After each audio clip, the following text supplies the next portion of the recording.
오늘은 12아들에 대한 우리 축복의 두 번째 시간이자 오늘 12아들에 대한 축복을 다 마치려고 합니다. 우리가 지난주에는 12아들 중에서 누구에게 축복했다고 우리가 들었죠? 사무엘, 다윗, 르벤한테는 어떤 축복을 했죠? 너 끝났다, 이런 축복을 했어요. 너는 이제 별 볼 일 없다, 이런 축복을 했어요. 여러분, 그것도 축복이에요.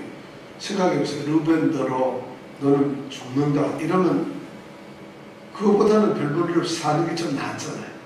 그런데 르벤은 사실은 참 불쌍하죠. 맏아들로서 모든 것을 타고났고 모든 것을 다 소유할 수 있는 특별한 그런, 정말 특별한 그런 위치에서 태어났는데, 그 특별하다고 생각되는 것이 하나 둘 셋 다 다른 형제들에게 가버리는 참 이런 비참한 아들이 되었어요. 그렇게 된 이유가 뭘까요? 물이 끓인 것 같았어요. 여러분, 물을 절대 끓이지 말고 냉수로 드세요. 물이 끓인 것 같아 보니까 이런 문제가 생겼어요. 그 다음에 시므온과 레위도 똑같이 그렇게 됐죠. 똑같이 이스라엘 족속에서 끊어진다는 이 엄청난 말씀을 들었어요. 자, 오늘은 네 번째 우리가 유다에 대한 말씀을 우리가 함께 생각해 보겠습니다. 유다의 축복은 어떤 것이 있을까? 8절부터 12절까지 한번 우리가 함께 우선 8절만 한번 읽어보겠습니다. 같이 읽겠습니다. 유다야, 너는 내 형제의 찬송이 될지라. 내 손이 내 원수의 목을 잡을 것이요 내 아비의 아들들이 내 앞에 절하리로다. 자, 유다야, 너는 형제의 뭐가 된다고요? 형제의 뭐가 돼? 찬송. 유다라고 하는 이름의 뜻이 뭐냐면 찬송이에요. 찬송. 유다가 찬송인데, 유다야, 너는 너의 형제의 유다가 될 것이다. 지금 이렇게 말하고 있는 거예요. 유다는 형제들의 찬송이 된다는 건 뭐냐? 형제들이 그 유다를 보고 찬송을 부르고 그러니까 찬양을 하고 그 유다에게 경배를 한다, 이런 말이에요. 그러니까 유다는 높은 어떤 위치에 올라간다. 축복을 받는 위치에 올라간다는 것이죠. 그러면서 그 다음에 말이 내 손이 내 원수의 목을 잡을 것이고, 유다의 손이 유다의 원수의 목을 잡고 있다. 그럼 이건 무슨 뜻일까요? 목을 잡는다는 것은 살려주시오 이러는 건가요? 아니면 뭔가요? 그렇죠. 원수를 제압을 한다는 것이죠. 그러니까 원수를 이길 수 있는 그런 위치에 유다는 갈 것이다. 그 다음에 뒤에는 뭐라고 되어 있어요? 내 아비의 아들들이 내 앞에서 절할 것이다. 자, 누구 앞에서 절을 한다고요? 누구 앞에서 절을 한다고요? 유다 앞에서 절을 해요. 누가? 내 아비의 아들들이란 누굴까요? 내 아비가 누구죠? 유다 보고 내 아비, 그럼 누구겠어요? 야곱이죠. 그럼 야곱의 아들들은 누구겠어요? 형제들이죠. 야, 이거 쉽게 형제들이 너 앞에서 절할 것이다, 이렇게 써주면 이렇게 우리가 물을 필요도 없는데 이걸 물으니까 헷갈려가지고 야곱 저거 이러면서 막 대답을 한단 말이에요. 형제들이 너에게 절을 할 것이다. 그러니까 성경은 이런 맛이 있어요. 그냥 형제들이 내 앞에 절할 것이다, 이렇게 쓰지 않고 내 아비의 아들들이 내게 절할 것이다. 그러니까 성경을 이런 걸 새겨서 들으면 성경이 있잖아요. 아, 성경 말씀이 너무 재밌어요. 너무 그리고 은혜가 있고요. 내 아비의 아들들, 바로 형제들이에요. 내 아비니까 나의 아버지니까 야곱이고, 야곱의 아들들이 나의 형제들이죠. 나의 형제들이. 자, 그러니까 형제들이 전부 절을 하고, 원수의 목을 잡고 형제들이 절을 한다는 건 이제는 높은 지위에 올라가는 그런 축복을 누가 받았느냐? 유다가 받는다. 유다가 그런 족속이 된다는 거죠. 그 다음에 9절에 보면 또 뭐라고 되어 있나요? 같이 읽어볼까요? 시작. 사자새끼로다. 내 아들아, 너는 움킨 것을 찢고 올라갔도다. 그의 엎드리고 웅크림이 수사자 같고 암사자 같으니 누가 그를 범할 수 있으랴. 야, 이것도 또 축복이에요. 유다가 뭐 같다고요? 자기 아들인데도 사자새끼라는 거예요. 그러면서 얘가 너는 움킨 것은 뭐냐면 사냥을 해가 딱 잡아서 딱 잡고 있다는 거예요. 그것을 찢고 먹었다는 얘기죠. 그리고 어떻게 해요? 자기 쉴 만한 굴로 올라갔다는 거예요.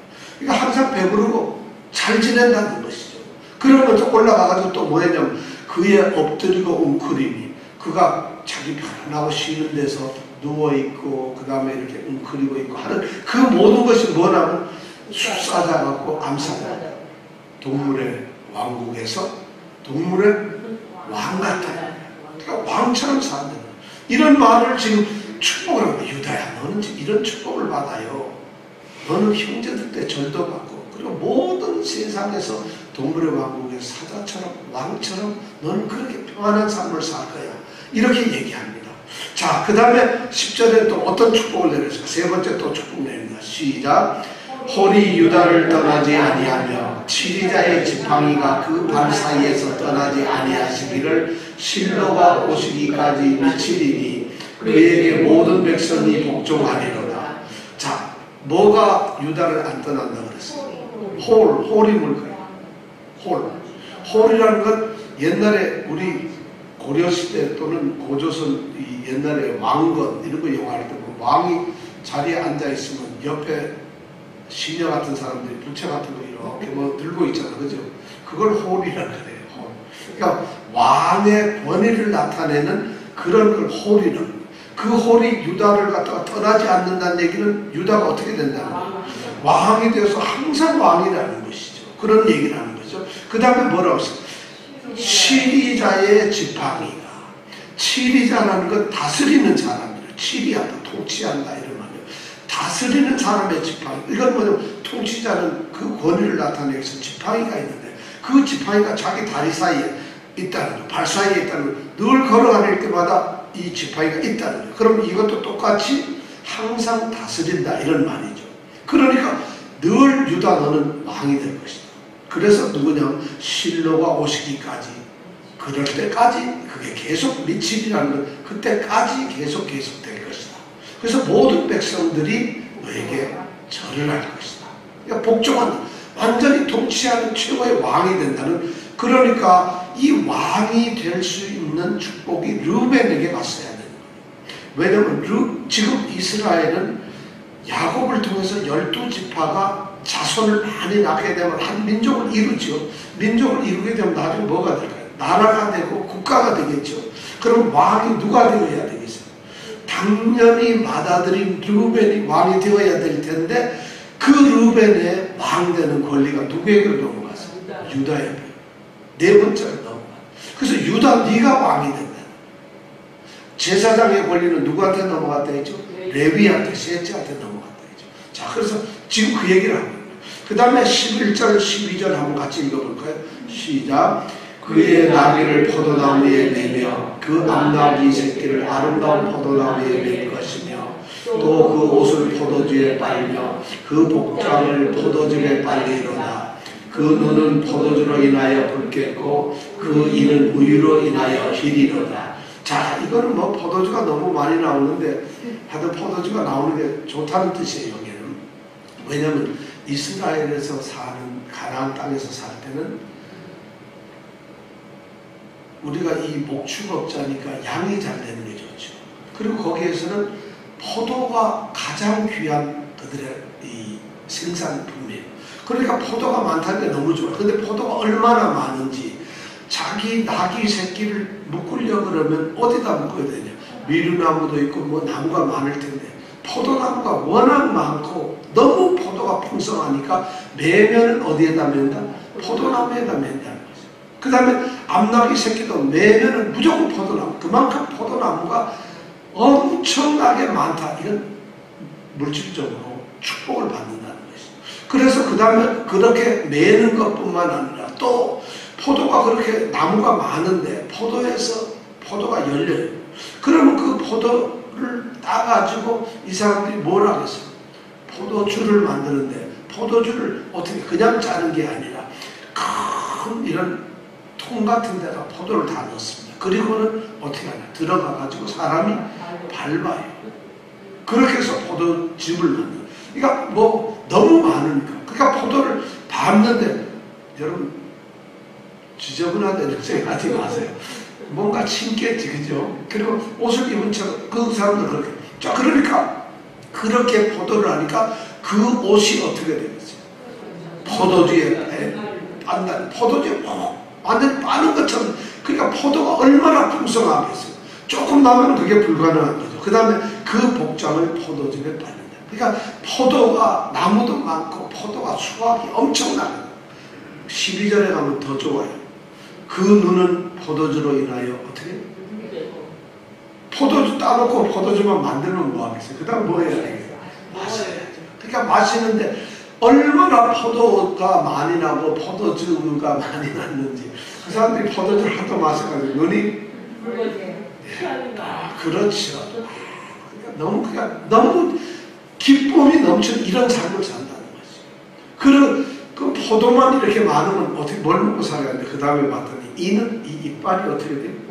우유로 인해서 하얘요. 그럼 우유 때문에 이 하얀 우유 때문에 이빨이 하얘질 정도라면은 여러분 우유 많이 먹어서 이빨 하얘지고 싶은 그런 건데 그럼 얼마나 양이 젖을 많이 짜고 암소가 젖을 많이 짰으면 우유가 이렇게 넘쳐나겠어. 지금 11절 12절은 유다에게 엄청난 축복을 내리고 있어요. 이 세상에 육적인 축복을 저는 여러분들이 정말 우리 집사님들이 포도주에다 옷을 빨기를 바랍니다. 이런 축복해 저도 나중에 이런 축복해 주고 싶어요. 집사님 포도주에 옷을 빨고 포도주에 복장을 파시기 바랍니다. 그러면 제가 모르긴 몰라도 집사님한테 그분 당신 교회 안 나올지 몰라요. 근데 여기 계시는 지금 이분들은 우리는 이미 이게 무슨 말인지 알았잖아요. 야 이거 엄청난 축복이구나. 이런 말씀이 성경에 있기 때문에 성경 말씀을 많이 알아야지 축복을 받더라도 이런 말씀으로 축복을 받을 수 있다. 그러니까 지금 유다에게는 엄청난 축복이 지금 내려지고 있는 것이죠.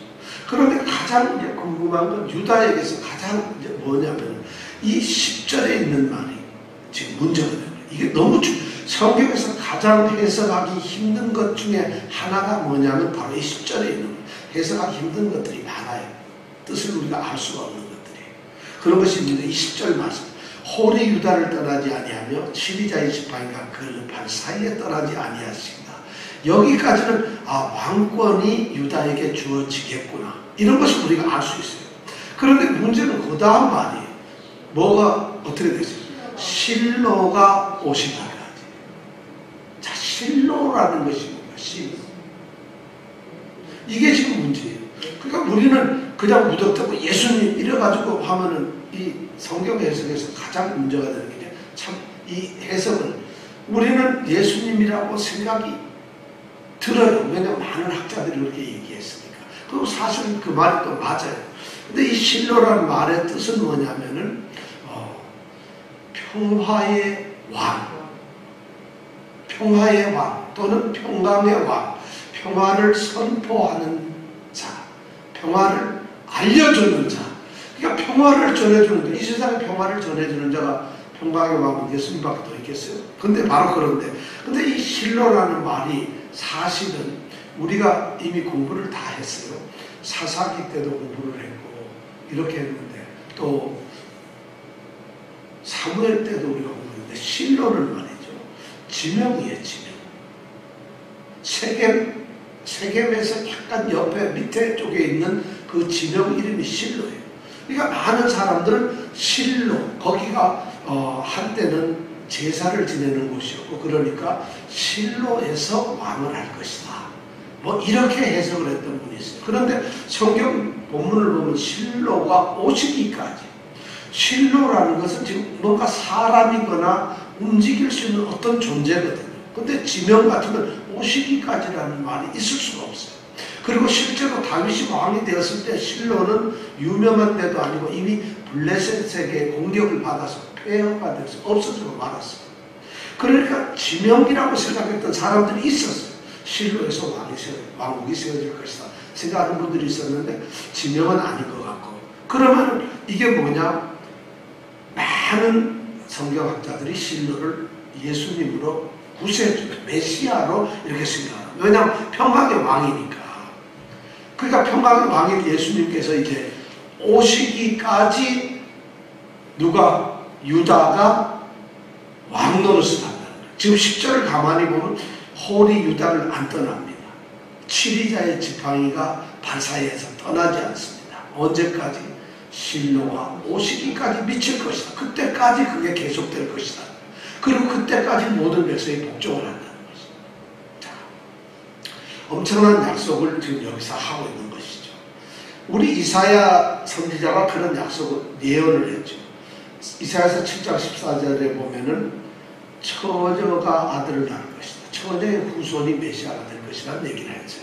그리고 이사야서 9장에 가서 보면은 드디어 그분이 평강의 왕이라는 이야기를 합니다. 바로 이 실로라는 말이 거기에서 같이 쓰이고 있습니다. 그리고 우리가 잘 알고 있는 미가 선지자가 예수님에 대한 예언을 하신 그런 선지자인데, 그 미가서 5장 2절에서 5절 사이에 보면 이렇게 하고 있어요. 이 사람은 우리의 평강이 될 것이다. 이 사람이 누구예요? 보라 처녀가 아들 낳으니 그 이름이 임마누엘이라는 이 말씀하고, 또 베들레헴에서 유다 땅 베들레헴에서 아들을 낳을 것이다. 이런 이야기를 하고 난 다음에 이 미가 선지자가 하는 얘기가 이 사람은 우리의 평강이 될 것이다. 이런 얘기를 합니다. 바로 그러다 보니까 실로는 메시아인 예수님을 가르칩니다. 그러니까 유다의 지파들이, 유다의 족속들이 그들이 호를 갖고 7위자의 지팡이를 갖고 왕 노릇을 하는 것이 언제까지 계속된다? 예수님이 오실 때까지, 평강의 왕이 나타날 때까지 그들이 한다. 이런 예언을 지금 누가 하고 있어요?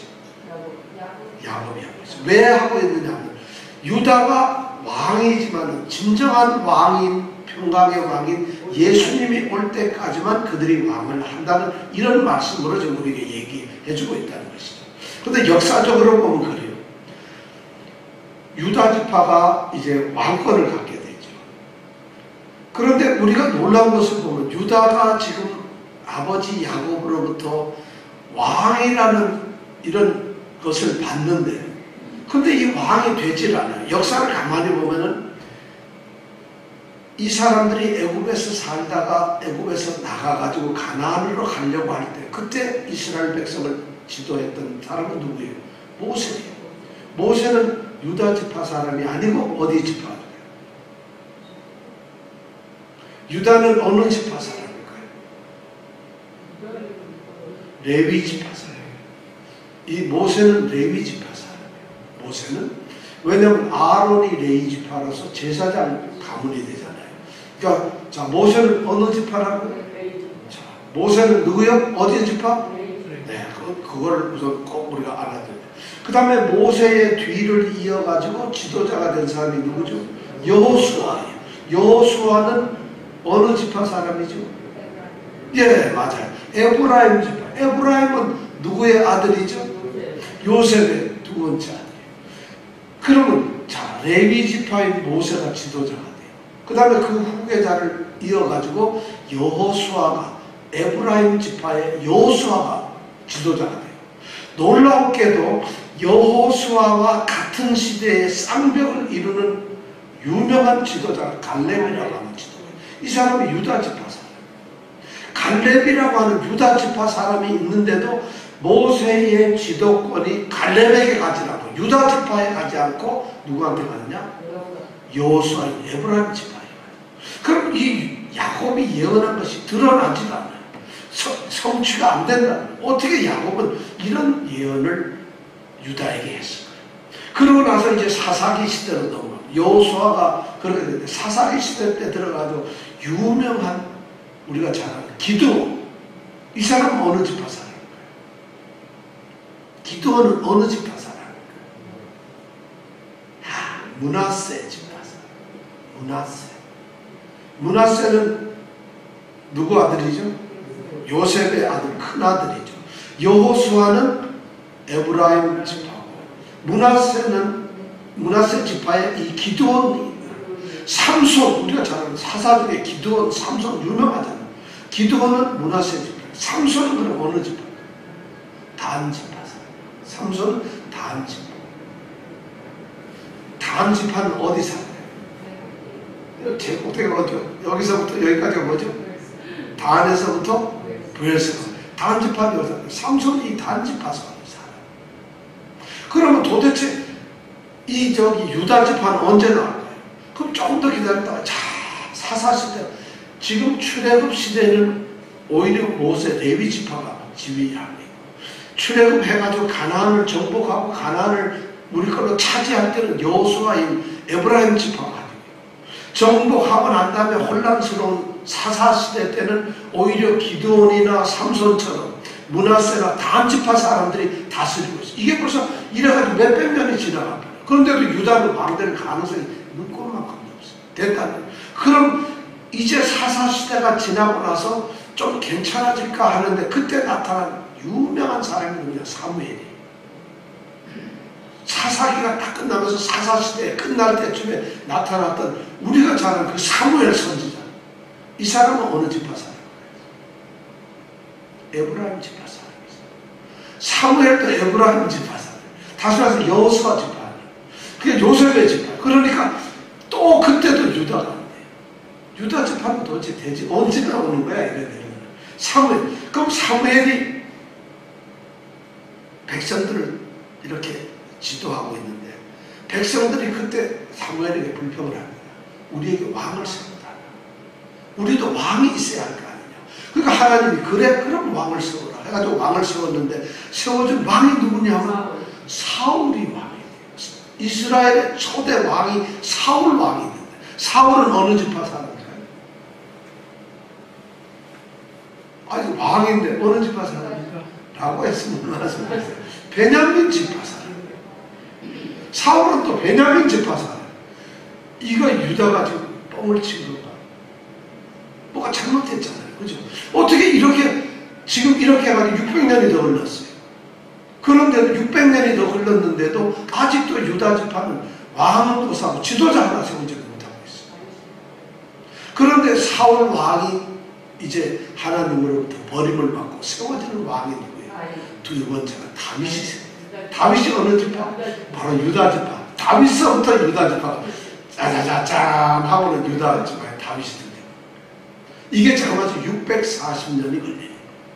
유다가 임종하면서 유다야 홀이 너를 떠나지 않을 거야. 너를. 그래서 이 다윗이 왕이 되고, 다윗의 후손이 누구라고요? 아브라함과 다윗의 후손 예수 그리스도 때까지 누가 왕을 한다? 유다 지파의 다윗의 후손들이 왕을 한다. 놀랍죠, 그죠? 이게 640년이 걸렸단 말이에요.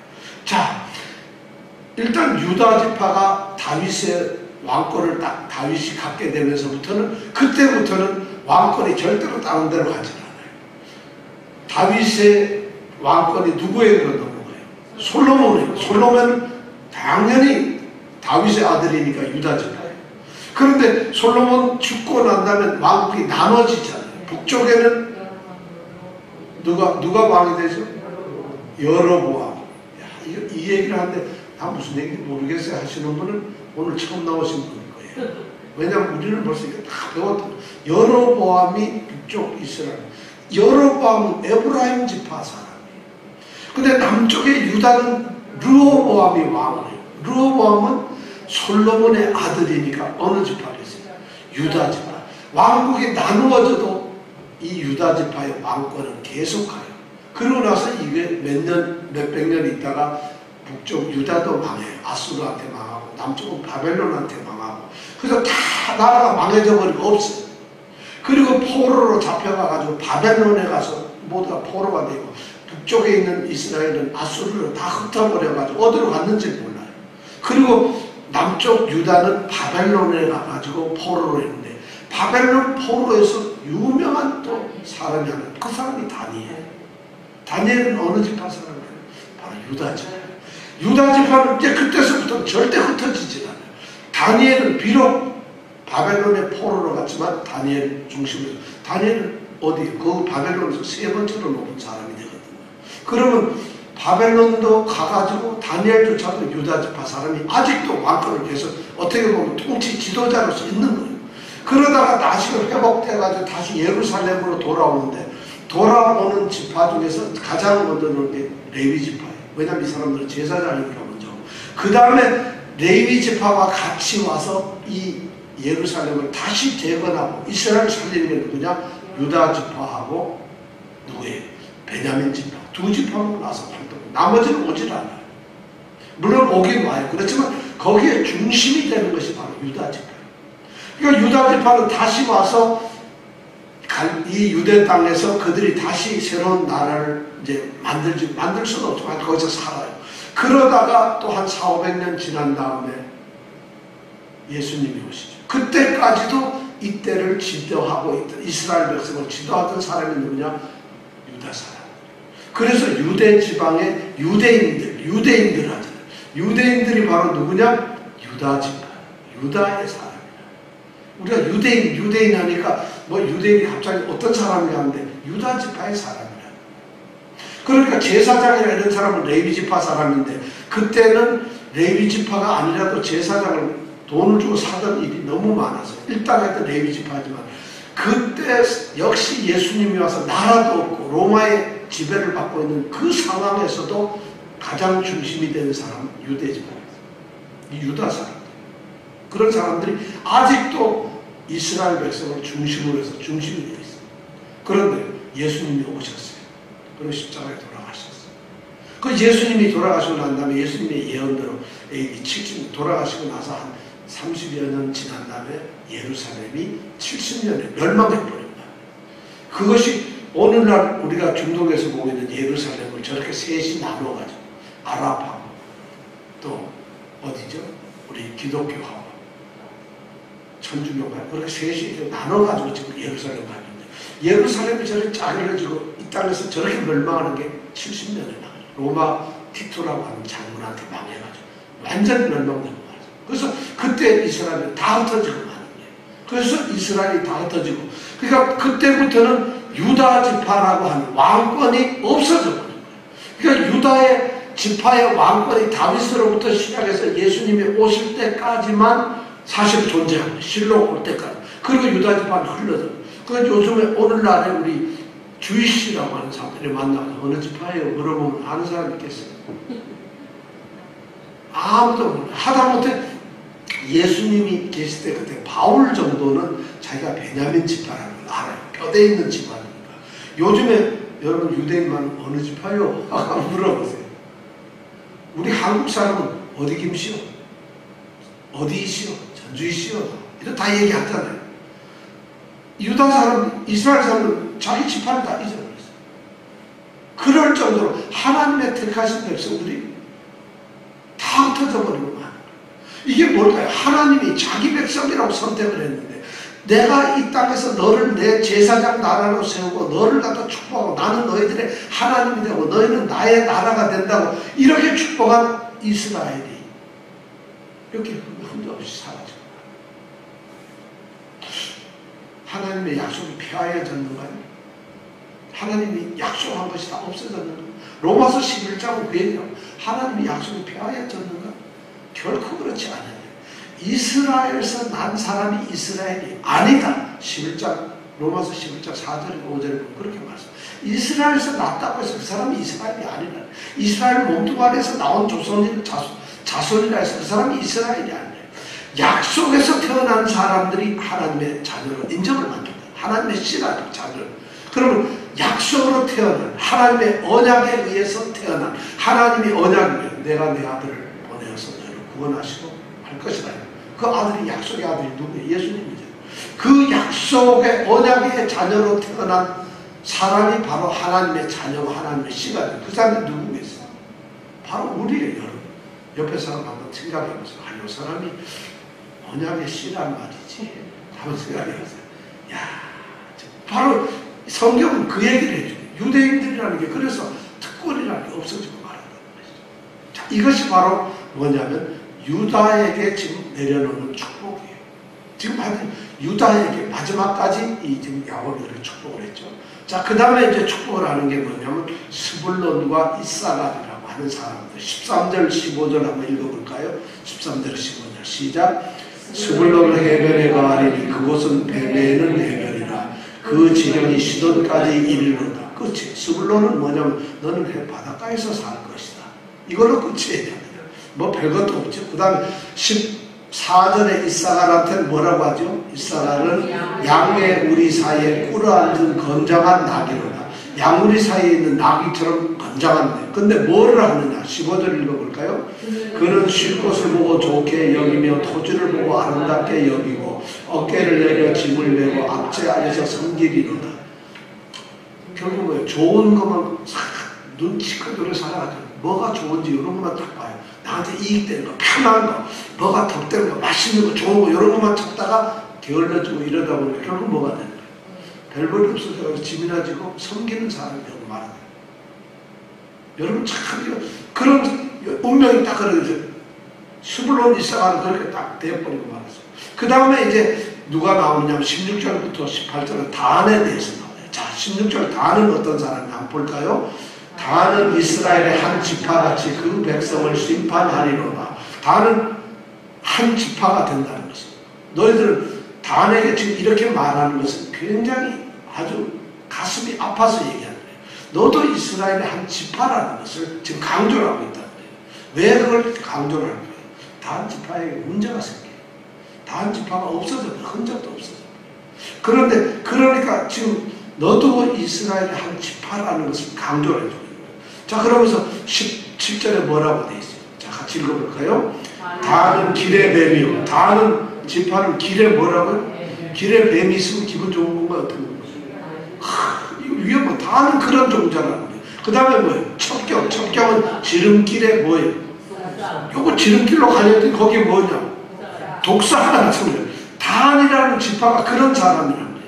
그런데 그들은 그만큼 용맹하고 싸움도 잘하고 전투적이고 근데 좀 어떻게 보면 독하게 살아요. 그러면서 보면 뭐 독사인데 말굽을 물어서 그 탕자로 뒤로 떨어지게 하는 말굽을 말에 뒤 발굽을 콱 물어요 독사. 그러면 말이 어떻게 돼요? 아이고 가려워 일어나요? 껑청 뛰니까 탄 사람이 뒤로 꼬라보는 거예요. 그러니까 남을 못 살게 하고 망하게 하는 사람. 그렇게 지금 단에 대한 얘기를 하면서 18절에 보면 마지막으로 18절 한번 읽어볼까요? 시작. 네. 단을 축복을 하면서 야곱이 던지는 말은 난데없이 느닷없이 여호와여 나는 주의 구원을 기다려. 이거 왜 갑자기 나는 여호와여 나는 주의 구원을 기다리나이다. 지금 야곱이 유언을 하다 힘이 들어가 지쳐서 숨쉬느라고 그런 걸까요? 아닐 거야. 많은 학자들은 왜 이 말이 나왔을까? 이게 뭐 은유를 문장을 맞추기 위해서 제가 뭐 그런 것이 아니고 어쩌면 단의 운명을 보면서 이 야곱은 여호와여 구원해 달라는 아마 그런 말씀을 하는 거예요. 이 백성도 구원해, 이 족속도 구원. 여기서 구원이라는 단어가 이제 탁 튀어나오는데 이 구원이라는 이름이 뭐냐면 구원이다. 이 말이 바로 여호수아, 야훼, 여호수아 이런 뜻으로 해가지고 구원이라는 말이에요. 여기서 구원이라는 말이 무슨 예수라고 하는 단어하고 똑같아요. 예수. 처음으로 여기서 구원이라는 단어가 나오는데 이 구원이라는 단어가 나오면서 드디어 예수님이라고 하는 이 단어가 처음으로 이름이 나오는 거예요. 근데 이 단지파는 계시록에 가보면은 축복받는 12지파 중에 이름이 없어요. 단지파. 없어요. 본래 단지파는 말이죠. 이 남쪽 유다 지파가 땅 가지고 있는 그 근처에서 땅을 받았는데 거기 사는 걸 포기를 하고 버리고는 이 사람들이 위로 올라가서 위에서 라이스라고 하는 성을 점령하고 거기에서 단이라는 성을 만든 거예요. 그러다 보니까 자기 멋대로 배정받았던 이 땅을 포기를 해버리고 싸움을 하면서 올라가서 단에서 분열사가 해서 단에 가서 개척을 해버렸는데 그러면서 가장 먼저 우상을 섬기기 시작합니다. 가나안 땅을 벗어나 꼭대기에 가서 자기가 하나님이 주신 그 기업을 포기라고 하는 거예요. 그래서 단지파는 우상을 섬기게 되고 그러다 보니까 우상의 근원지였기 때문에 그들은 계시록 7장에 가보면은 그 12지파의 문에 이름이 올라가지를 않는다는 것이죠. 자, 이런 친구가 이게 바로 단지파예요. 자, 그 다음에 갓과 아셀 지파에 대해서 우리 한번 보겠습니다. 19절 한번 읽어볼까요? 시작. 갓은 군대의 박격을 받으나 도리어 그 뒤를 추격하리로다. 이 갓 지파에게는 이게 끝이에요. 군대가 네가 군대의 추격을 받지만 도로 네가 물리칠 것이다. 이 갓은 싸움을 잘한다. 용감하다. 이런 말이에요. 근데 이 갓지파는 나중에 보면 싸움을 잘해요. 요단강이 있으면 요단강 서쪽이 지금 가나안 땅인데 갓지파는 서쪽으로 가지 않고 동편 땅에서 그대로 남아요. 르우벤 지파처럼. 거기 남아있다 보니까 바로 이 옆에 암몬, 모압, 에돔 이 세 개의 이방 족속들 쌓여있다 보니까 맨날 싸움만 하는 거예요. 그래서 갓지파가 벌써 이 땅을 가질 것이라는 건 야곱을 알고 있는 거예요. 예언을 하는 거예요. 너는 그 땅에 있어서 싸움하고 나는 그렇게 살 것이다. 이렇게 가사된 예언을 하죠. 자, 그 다음에 아셀 20절에 아셀은 뭐예요? 아셀 20절 시작. 아셀에게서 나는 식물은 기름진 것이다. 그게 왕의 진수를 공개하리로다. 공개라는 건 잘 섬긴다는 것을 이렇게 섬긴다는 게 왕의 진수라는 왕의 상에 있는 좋은 것을. 그러면 이 사람들은 아셀은 평생 뭐 하는 거예요? 왕 그런 거나 잘 섬기고 이런 걸 농사 지으면서 그런 일만 살고 있다는 거죠. 이것이 아셀 지파에 내려진 축복. 이것만 해도 굉장한 축복이죠. 자, 그 다음에 납달리라고 하는 사람에 대한 축복을 합니다. 21절 한번 읽어볼까요? 시작. 납달리는 노인 암사슴이라 아름다운 소리를 발하느니라. 납달리는 노인 암사슴이라고 합니다. 해방돼서 이렇게 풀어놓은 암사슴이에요. 그러니까 암사슴은 풀어놓은 암사슴 어떻게 사슴은 어떻게 되나요? 사슴은 살짝 조심해서 걸어가나요? 그렇죠. 사슴은 뭐 그냥 꽁초가 뛰어다니는 거예요. 그러니까 아주 자유분방하게 살아요. 그런데 이 암사슴인 이 납달리는 뭐를 잘하냐면 아름다운 소리를 잘해요. 아름다운 소리를 잘하는 게 뭘까요? 노래도 잘하지만 시도 잘 쓰고 글도 잘 쓰고. 그 나중에 보면은 아주 사사기에 가보면 드보라하고 함께 사사가 되었던 바락이라고 하는 선지자가 있어요. 근데 그 바락이라고 하는 선지자가 바로 여기 납달리 족속이에요. 그 납달리 족속인데 사사기 5장에 보면 바락 선지자, 사사가 쓴 그 장문의 긴 시가 있어요. 그래서 아마 이런 것까지 지금 누가 내다보고 있나? 야곱이 내다보고 지금 예언을 하는 거예요. 그래서 납달리는 그런 것을 잘하는 사람이에요. 자, 그 다음에 드디어 우리가 잘 아는 22절에 새로운 사람이 하나 등장합니다. 누가 등장하죠? 자, 요셉은 그럼 어떤 걸 받느냐? 22절 읽어볼까요? 요셉은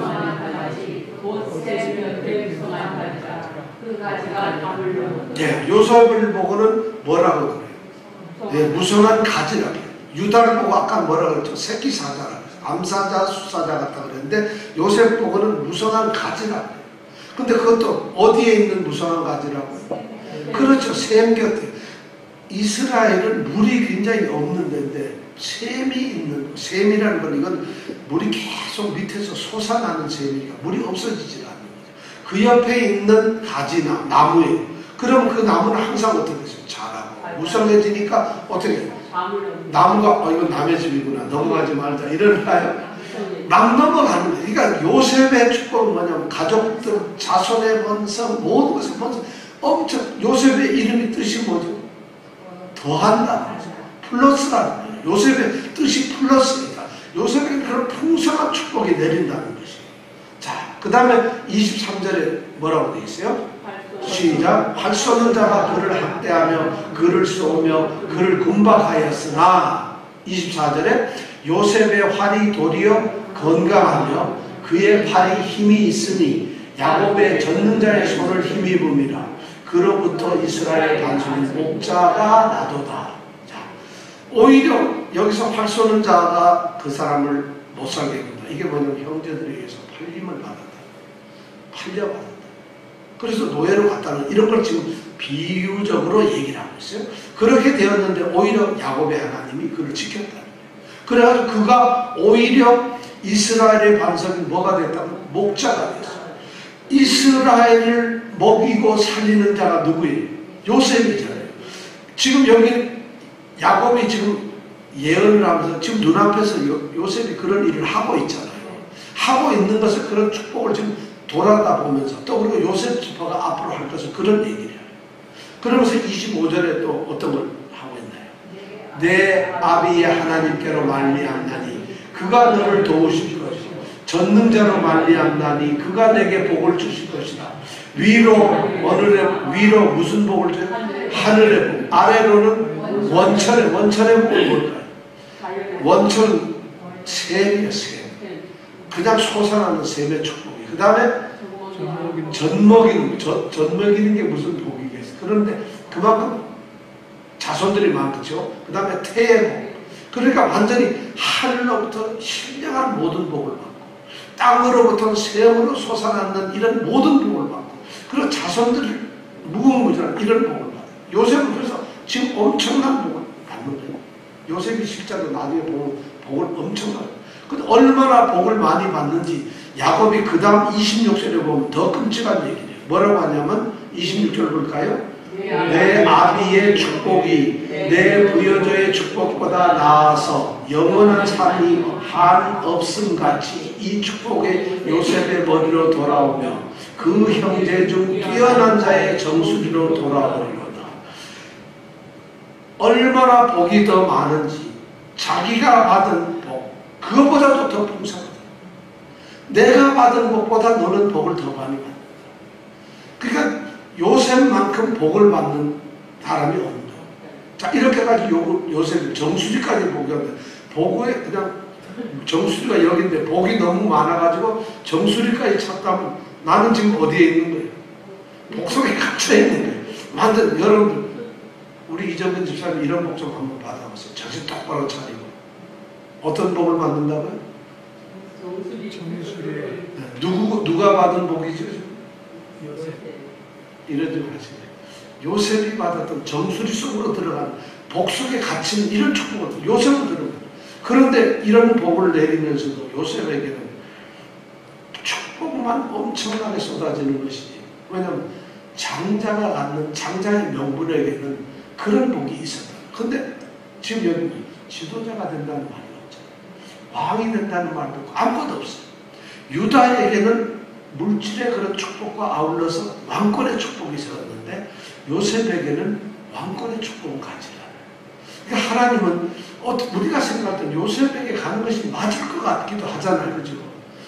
그 꿈도 꿨잖아요. 다 절하고 꿈도 꿨으면 요셉에게 가야 되는데 하나님의 뜻은 정말 우리가 알 수 없어요. 하나님의 계획이라는 것이 이런 거예요. 그러니까 우리가 하나님의 뜻에 순종하고 하나님의 뜻에 우리가 그것을 받아들이고 거기에다가 순종하는 것이 너무 중요해요. 르벤이 저렇게 될 줄 어떻게 알았어요? 유다가 어떻게 왕이 될 줄 알았어요? 요셉이 어떻게 왜 왕이 안 돼요? 요셉이 그럴 수가 있잖아요. 르벤도 불평할 수 있는데 그런 축복을 받았다. 자, 베냐민은 어떤 축복을 받았느냐? 27절, 28절 한번 읽어볼까요? 베냐민은 물어뜯는 일이라. 야, 이거 베냐민이 뭐라고요? 물어뜯는 일이라. 그러니까 아주 잔인하고 용맹하고 싸움 좋아하고 전투적이고 이런 것이 베냐민 지파예요. 제일 막내인데 사랑만 받고 제일 어린애인데도 물어뜯는 일이라. 자, 물어뜯는 일이가 누구요? 사자 새끼는 누구요? 무성한 가지는 누구? 예, 우리 이명태 집사님 다 외웠어요. 이거 다음 주에 또 물어볼 겁니다. 자, 베냐민은 뭐라고요? 물어뜯는 일이라. 아침에는 빼앗은 것을 먹고 저녁에는 움킨 것을 먹고 그럼 아침에는 뺏어서 먹고 저녁에는 뺏어가지고 먹고 그럼 이 베냐민은 뭐예요? 아침 저녁으로 뭐만 하는 거예요? 싸움만 하고 전쟁만 한다는 거예요. 베냐민 지파가 이런 사람들이에요. 이게 완전히 뭐 근데 실제 베냐민 지파가 나중에 보면 이렇게 살아요. 베냐민 지파는 유다 지파가 이제 갈릴 단에서 부엘사바라면 예루살렘을 중심으로 해서 남쪽은 거의 유다가 다 차지합니다. 그리고 그 위쪽으로는 누가 차지하는? 에브라임이 차지해요. 에브라임과 유다는 경쟁 관계예요. 그죠? 에브라임 지파에는 우리가 아까 배웠죠. 여호수아라든가 그죠? 딱 이런 사람들이 그 지도자예요. 그러니까 유다와는 항상 이 지도권 가지고 싸웁니다. 그 중간에 땅을 준 사람이 누구냐? 베냐민이에요. 베냐민은 요셉의 동생이기도 하지만 유다에게도 가까운 친구예요. 그러니까 베냐민이 그 지파가 땅을 거기서 양쪽 둘이 못 싸우도록 완충지대를 만들어 놓은 게 바로 베냐민. 야, 근데 이 베냐민 지파는 그렇게 인원도 작아요. 우리가 여기서 나중에 지난번 봤을 때는 베냐민이 아주 10명이나 있었잖아요. 근데 이 족속이 작아요, 인원이. 작은데 사사기 20장인가 거기에 가보면 이 베냐민 지파가 말이죠. 나머지 11지파를 상대로 해서 싸움을 벌여요. 11지파를 전부 다 상대로 해가지고 베냐민 지파가 혼자서 싸움을 하자 해서. 그래 용맹스럽게 싸움을 해요. 그 싸움을 걸었다가 아따가면 죽당 망할 뻔했죠. 그래가지고 그렇게 한번 해가지고 할 때는 막 대단했어요. 근데 좀 악한 짓을 하고 전투적이니까 그런 짓을 했어요. 근데 베냐민 지파는 나중에 보면 그래도 유다 지파가 유다 왕국을 세울 때 자기 형인 에브라임이나 이쪽에 북쪽을 따라가지 않고 남쪽 유다 지파를 따라가요. 야, 이 베냐민 지파는 그거 보면 이 사람들 생각이, 왜냐하면 이 왕권이 누구에게 있다는 걸 안다. 유다에게 있다는. 왜냐하면 이렇게 유언을 내리면 아마 그 12형제가 자기 자손들한테 대대적으로 얘기를 했을 거 아니에요. 그러니까 베냐민 지파는 당연히 자기 어머니가 라헬의 같은 어머니 요셉 지파의 아들들이 북쪽으로 가야 되는 에브라임으로. 근데 에브라임은 북왕국으로 안 가고 남쪽 유다로 가서 유다와 같이 남유다 왕국을 세웁니다. 베냐민이 그렇게. 그러니까 베냐민 지파 나중에 사사주는 에웃이라고 왼손잡이 사사를 했어요. 그 다음에 사울 왕의 동생 우리 아들 누구죠? 사울 왕이 아들이 하나 있어요. 다윗과 굉장히 친한 친구인데 요나단이라고 하는 친구였어요. 세상에 요나단처럼 용맹한 사람이 없어요. 근데 요나단처럼 비운의 사람이 없어요. 자기 아버지가 왕인데도 요나단은 왕이 되지 못해요. 왜? 누구 때문에? 다윗이. 야, 이런데도 그런데 다윗 하더니 베냐민 지파가 그렇게 나중에 이걸 와서 베냐민 지파 바울이 자기가 베냐민 지파라고 얘기해요. 그러니까 베냐민 지파는 이미 그 전에 북쪽의 10지파는 다 흩어져 가지고 족보도 없어져 버렸어요. 그때까지 남아서 내가 무슨 지파라고 얘기할 수 있는 사람은 유다 지파 아니면 베냐민 지파밖에 없어요. 왜냐하면 유다 지파가 유대인으로서 규정을 이루고 있어요. 중심이 되고 있습니다. 그러니까 바울이 당당하게 나는 베냐민 지파라고 말을 할 수가 있어요. 우리가 성경을 아무리 찾아봐도 베드로가 무슨 지파인지를 알 수가 없어요. 베드로가 무슨 지파가 있어요. 갈릴리에 살았으니까 갈릴리는 이미 다 흩어진 사람. 그런데도 자기네들은 유대인이라고만 생각하는 거예요. 그러니까 광범위한 유대인이 사도 요한이 무슨 지파지, 야고보가 무슨 지파지 아무도 알 수가 없어요. 12제자. 12제자 중에서 지파를 알 수 있는 사람은 한 명도 없어요. 그렇게 되었다는 것이죠. 자, 이렇게 해서 우리가 12지파에 대한 12아들에 대한 축복을 들었습니다. 여기서 우리가 결론적으로 딱 알 수 있는 것은 하나님의 주권이라는 것은 우리가 생각하는 것과 많이 다르다는 것입니다. 받아들이기 때문에 주어야 한다는 그런 것은 하나님께 있지 않아요. 정말 하나님의 뜻은 우리가 전혀 다른 건데 우리가 여기서 이 지파의 축복을 보면서 유다의 지파를 보면서 하나님의 구속사가 유다 지파를 통해서 흐르고 있다는 것을 우리는 알 수가 있고, 그래서 예수님이 거기서 태어났다는 것을 우리가 알 수가 있어요. 그리고 또 가장 여기서 이렇게 보면은 이거 야곱이 자기의 아들들 12를 축복하는데 그냥 막 하는 게 아니라 하나님의 뜻으로 말씀을 하지만은 그 하나님의 뜻이 놀랍게도 그 자손들 하나하나의 성격, 기질, 성품 그런 것이 결국에는 그의 운명을 만들더라는 거지. 그러니까 하나님께서 그런 건 뭐냐면 너에게 급한 성격을 줬다면 그 사람은 급한 성격으로 살게 돼 있다는 거지. 근데 그것을 우리가 사실은 예를 들어 급하거나 또는 느리거나 하는 것이 축복이고 어떤 사람은 그게 축복이 아닐 수가 있어요. 힘들 수가 있어요. 그러니까 하나님은 모든 사람을 다 다르게 만들었는데 다르게 만들면 거기에 맞게 살 수밖에 없도록 되어 있다는 것이죠. 그런데 우리는 그걸 가지고 여기서 보면 요셉이 그런 성품을 타고난 것이 아니에요. 르우벤이 만약에 불의 끓음 같은 성격을 억눌렀다면 성격은 자기가 누를 수가 있는 거잖아요. 그랬으면 르우벤은 아마 그 축복을 다 받았을 거예요. 근데 놀랍게도 여기 보면 그 성격에 의해서 하나님의 이 운명이 결정되더라고요. 그러니까 우리가 이 땅에 살면서 가만히 보면 우리는 신의 성품을 하나님의 성품을 받은 성도들이니까 이제는 우리의 성품이나 성격이 하나님의 뜻으로 달라져야 된다는 것이죠. 이렇게 해서 지금 12아들에 대한 우리가 것을 하고, 다음 시간에는 우리가 50절 마지막으로 해서 야곱의 이제 마지막 운명과 그 창세기가 끝나는 것을 우리가 다음 주 시간에 보게 될 것입니다. 자, 우리 함께 기도하겠습니다.